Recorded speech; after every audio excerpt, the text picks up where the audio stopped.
miarava tompoko lahy finaritra tompoko vavy.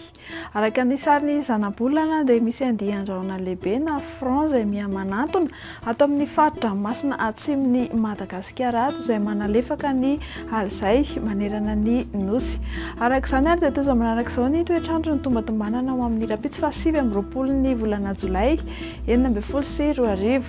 Anorana malefaka ny faritra Sava, Analanjorofo sy Atsinanana.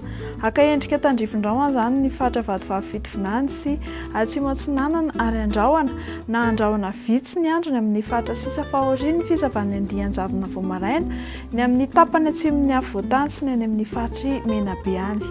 Mafimafy ny fitsokan-drivotra ny amin'ny tendrony avaratry Madagasikara. Ao amin'ny rapitso tolakandro dia mbola hitoetrany ny orana malefaka ny Antalasy Analanjorofo, anorana tandrifin-drahona malefaka ihany koa ny faritra Vadivavy Fitovinany sy Atsimo Atsinanana. Hifandimby ny rahona sy masoandro ny amin'ny ilany Atsinanan'ny Afovoantany fa hibaliaka be ny masoandro ny amin'ny ilany Andrevana. Mikasika ny maripana no vinavinaina ao amin'ny rapitso maraina indray, misy fidinany kely izany indrindra ny amin'ny faritry ny Afovoantany. 3°C ny ambany indrindra hitantsika ny Vakinankaratra, ny faritra Morotsiraka kosa 7 amin'ny 20°C.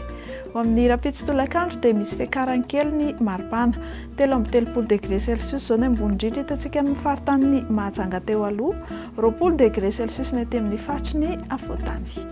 Raha evoaka ivelan'i Madagasikara ianao raha ho any Paris ohatra dia efa taro ary fa hanorana any ary mila miomana amin'ny arorana. Hibalika kosa masoandro any Johannesburg sy Bangkok, Andrahoana ny andro any Milan sy ny faritry Nairobi. Raha ho any Port-Louis sy Seychelles ary Comores ianao dia efa taro fa ho tsara ny andro fa Andrahoana kosa ny andro any faritry Saint-Denis. Dia izay indray ny meteo antsika manentana anao hatrany hitsidika ny www.meteomadagasikara.mg mametraka ny mandra-peona tompoko.